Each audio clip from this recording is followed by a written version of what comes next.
By the late 1700s, Habsburg power had declined severely from its high point in the heady days of Charles V in the early 1500s. The situation led Voltaire to remark, "This body which was called and which still calls itself the Holy Roman Empire was in no way holy, nor Roman, nor an empire."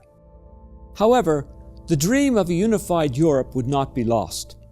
A Corsican officer would burst on the scene, culminating in one of the most fascinating coronations in history.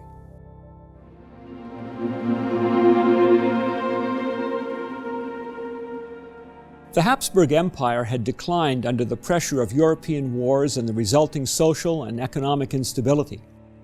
The old order was changing. Great Britain was becoming the world's dominant power, eclipsing its continental counterparts. In France, the excesses of the monarchy, as well as the financial support to the rebellion of the American colonies, left much of the French population in a state of economic depravity, creating an environment ripe for confrontation. Inspired by a combination of the values of the evolving British political system, the social revolution in America, and the influence of the social philosophies of Diderot, Rousseau, and Voltaire, which encouraged a more egalitarian social order, undercutting the sharp class distinctions, the French Revolution began. The actual revolution commenced as a movement as early as 1787, exploding in full force in 1789, spurred on by a major crop failure the previous year. Orderly governance of the nation fell apart as many factions, bourgeois, peasants, and royalists, engaged one another. It was a terrible time, which is described by the term Reign of Terror from 1793 to 1794. Rulers of surrounding nations feared revolts in their own lands, and foreign wars added to the stress of France.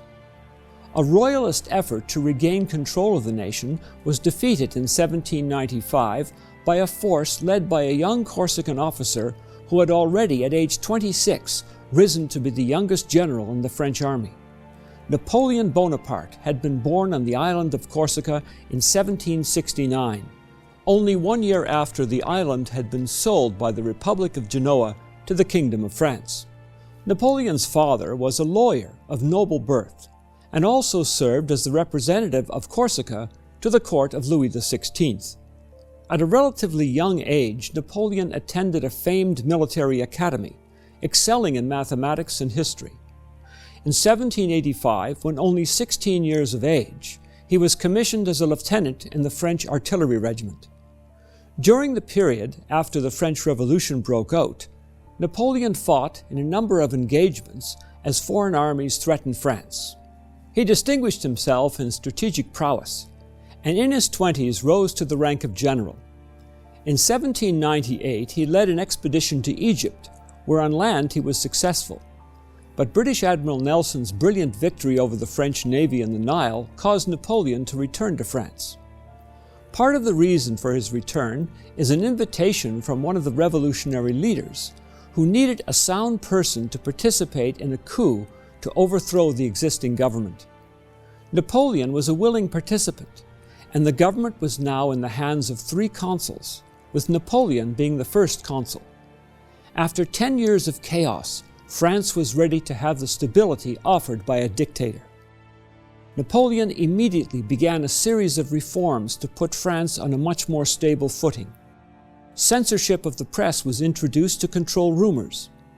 Improvements were made to secondary and university education, now to be controlled by the state and not the church.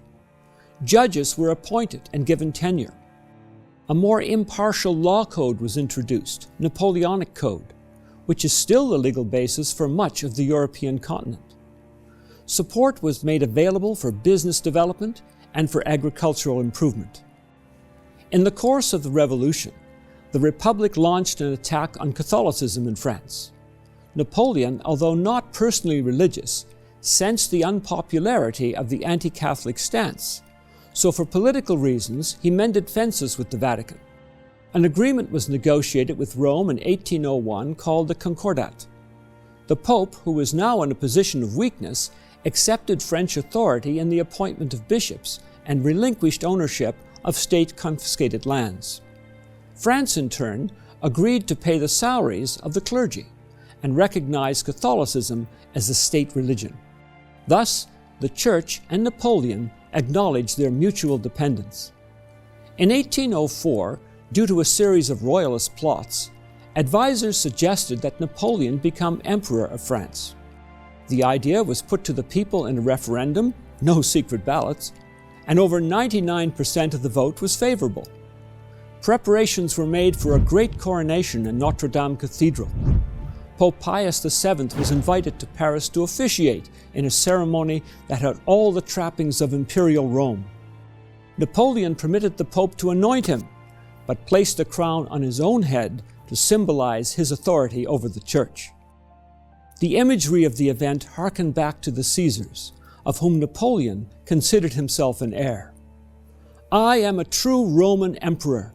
I am the best of the Caesars." He also believed himself to be a successor, not of the kings of France, but of Charlemagne, even though Francis II had renounced the title of Holy Roman Emperor and dissolved the empire in 1806 after his defeat at the Battle of Austerlitz. That year, Napoleon crowned himself with the Iron Crown of the Lombards, the crown of the Holy Roman Empire. He stated, "Tell them that I am Charlemagne, the sword of the Church, their emperor." Alas, this new Caesar would have a short-lived empire. Despite the great reforms he initiated domestically, foreign wars eroded France's strength, wealth, and will. Britain starved France with the Continental Blockade, and German, Russian, and other forces began to defeat Napoleon's once victorious armies. Finally, in 1815, the last battle against the British and the Prussians at Waterloo ended the dream of a new Roman Empire. Napoleon died 6 years later, a prisoner of the British of gastric cancer while on the island of St. Helena. The fifth restoration of the Roman system of church and state was at an end. I'm Stuart Wachowicz for Tomorrow's World Viewpoint.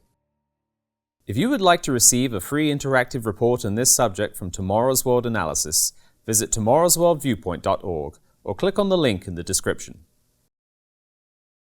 Subscribe and click the notification bell to receive updates about new content.